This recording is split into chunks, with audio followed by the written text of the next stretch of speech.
Welcome to part 2 of the VCT 2023 comps meta. Yesterday, if you didn't see it, go and watch the video where we went through Ascent, Bind, Fracture, Haven, talking about the team comps that were played in all of Tier 1 games this past year, and a little bit of NA Tier 2 as well. Today, we're going to go through the other 3 maps, so that's Lotus, Pearl, and Split, and see what was going on those maps. Okay, let's dive into Lotus then, and very quick refresher for those of you who didn't watch the video yesterday for some reason, or whatever, right?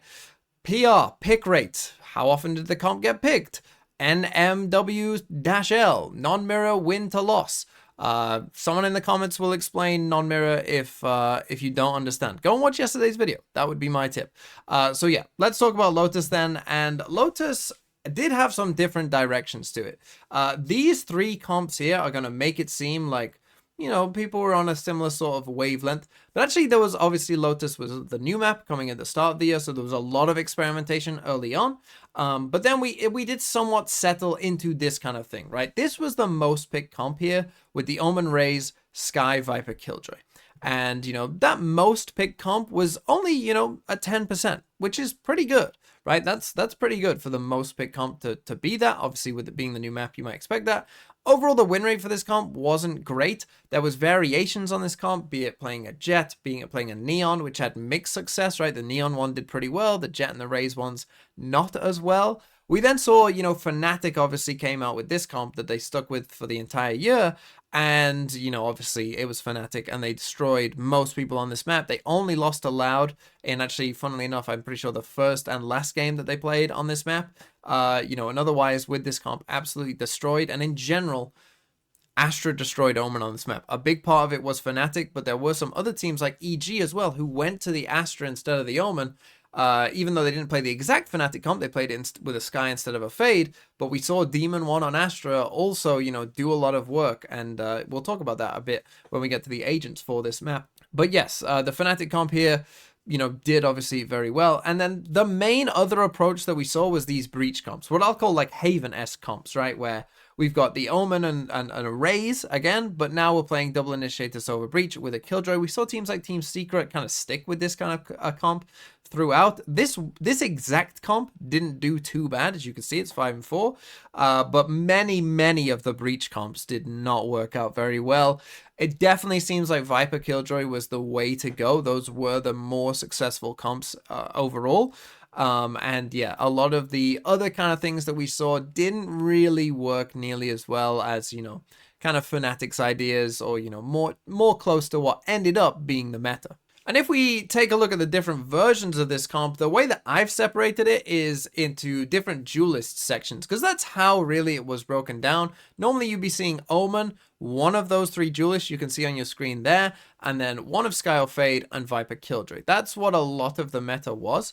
And you can see that Raze, I think as it kind of progressed, you know, through 2023, more and more teams went to Raze. Some started off with Jet. Jet is absolute dog. Jet was dog on this map. The new Jet will be even worse. Don't play Jet on this map.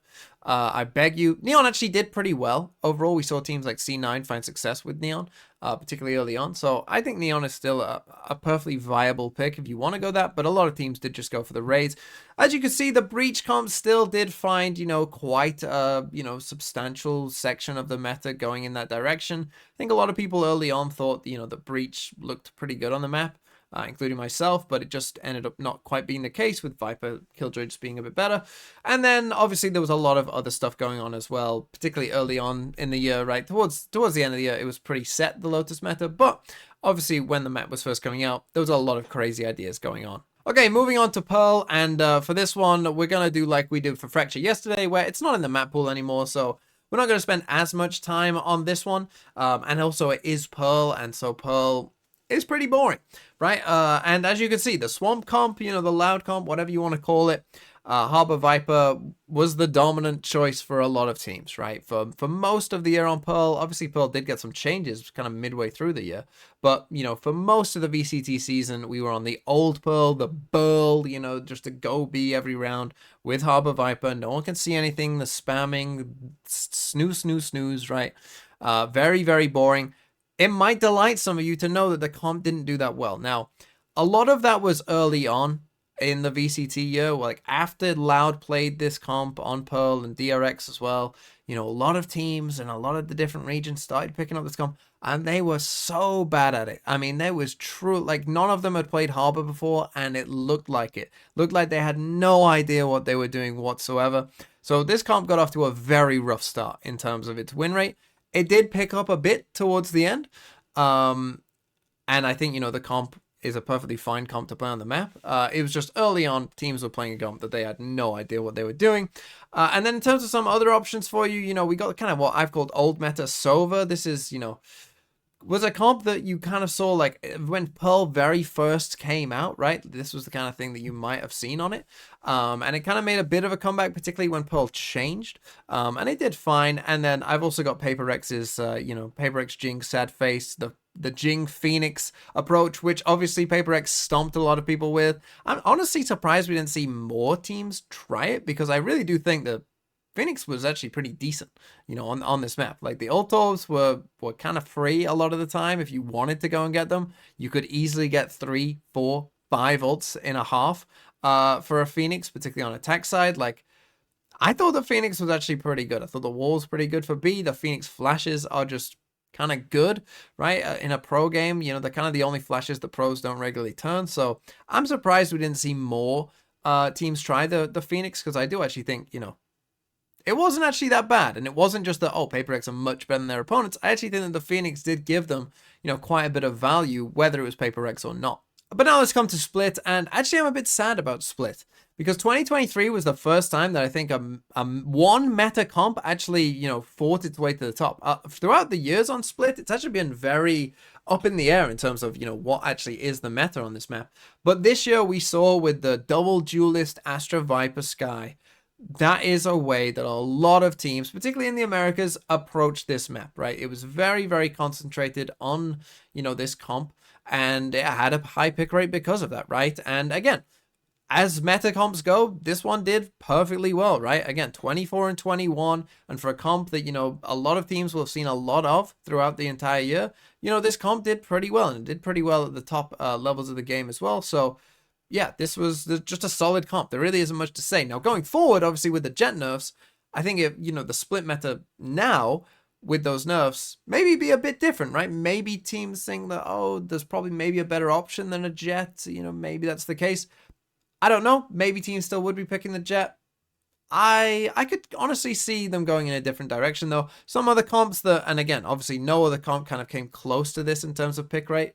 You know, with this Fnatic comp here, where we're playing the Cypher, and, you know, we've got like the double initiator here overall, and then also another comp that it just holds a place in my heart, I guess. Not just because I'm contracted to Ascend, this was the comp that won them champs, but just, you know, the old Raze Jet Sage Cypher is kind of the only comp that I think I've ever seen in like pro play without an initiator that found any level of success. That's why I just thought I'd point it out. Now this has kind of died, right? Sage is dead in pro play, so no one is playing this anymore. But Sage is dead. And overall, we'll take a look at you know, some of the different ideas. Again, there's two main ways I think of approaching this map. You're either gonna see like Cypher or Viper, right? It's often Omen Cypher or Astra Viper. Those are kind of the two ways that you approach the map, and then you build it from there. So here what we've got is Double Dive Viper. Obviously you can see taking up a lot of that meta share, as you can see just there. Then you've got Double Initiator Viper in the red here. Then you've got the Double Initiator Cypher here in the kind of breach little logo there. You've got the Double Dive Cypher in the green, and you've got the Sage comps in the orange, and then, you know, the others there in the purple. So, you know, those are the main two ways of approaching the map, with then, you know, some other things going on. And as I said, Sage has kind of died towards the end of the year. So if we did this like from now on, you know, we wouldn't be seeing much of that Sage, I don't think. And it would be a lot of Omen Cypher or Astra Viper, you know, Double Initiator, Double Dive, whatever, right? And to me though, like if you were asking me like TMV, what do you think is the best comp on this map? I actually think the best comp in this map is probably something that is in other. Like if you're asking just straight up me, like right now, what I think is with the Jet nerfs, I actually think it's playing both Cypher and Viper, which is something that one team that took my heart on this map did, and that team is Billy, who beat NRG on this map, you know, playing Judge only with a Raze. where you play both the Cypher and the Viper, because Cypher is very good on that defensive side. Viper is also good on that defensive side. But, you know, they both can create pressure towards A. You can mix up the Viper setups and move them over to B if you want to as well. You can be a bit more fluid with that in terms of how you use it. You know, you can maybe get a bit more fluid with where your Cypher setups are as well. And so I actually kind of think that that is the direction that I would kind of go for, or I would kind of like, you know, that Billy style. But, you know, we'll have to see how it goes, and I think the jet nerfs, you know, might have an impact on this map. Okay, so that is part 2 of this 4-part series. Tomorrow and the day after we'll be going into agents. How did individual agents do on these maps? Right, what was their non-mirror win rates on these maps? Are some agents dog that get a lot of play on these maps? Are some agents super underrated that should be played way more? If you want to know the answers to those questions, go and watch the videos that are coming out tomorrow and the day after.